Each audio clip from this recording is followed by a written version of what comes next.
Alors, le repère cartésien, c'est tout simplement une grille, un plan, un axe avec des repères orthonormés, c'est-à-dire avec des axes qui sont perpendiculaires entre eux et de même mesure. On dit cartésien parce que c'est René Descartes qui apporte le concept, mais on peut aussi appeler ça le système de coordonnées.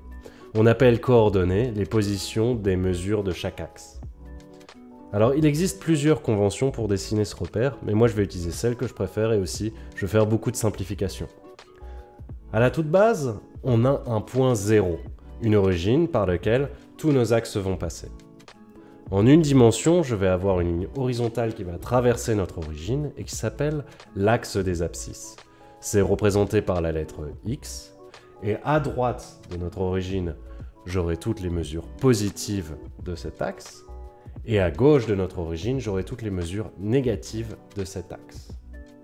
En deux dimensions, je vais rajouter une ligne verticale qui va traverser notre origine et couper de manière perpendiculaire, c'est-à-dire en angle droit, notre axe des abscisses.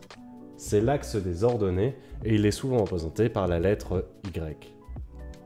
Au-dessus de notre origine, je vais retrouver toutes les mesures positives de cet axe. Et en dessous de cette origine, je vais retrouver toutes les mesures négatives de cet axe. En trois dimensions, je peux encore faire passer un axe qui passe par notre origine et qui est perpendiculaire à nos deux précédents axes. Il est représenté par la lettre Z et ça peut soit être la hauteur pour ceux qui sont plutôt en architecture, soit la profondeur pour ceux qui sont plutôt en cinéma d'animation. Mais c'est à peu près là la limite de ce qu'on peut dessiner en termes d'axes perpendiculaires. Mais pas mathématiquement. Mathématiquement, il est possible de s'imaginer qu'il existe encore d'autres axes perpendiculaires, même si nous ne sommes pas capables de les représenter graphiquement. C'est le concept de la quatrième, cinquième, n pour un nombre indéterminé de dimensions. Les vecteurs dans ces dimensions fonctionnent toujours, les volumes dans ces dimensions fonctionnent toujours, les calculs et les mathématiques dans ces dimensions fonctionnent toujours. On s'en sert notamment pour le quaternion qui utilise le concept de la quatrième dimension pour appliquer des rotations sur un objet 3D.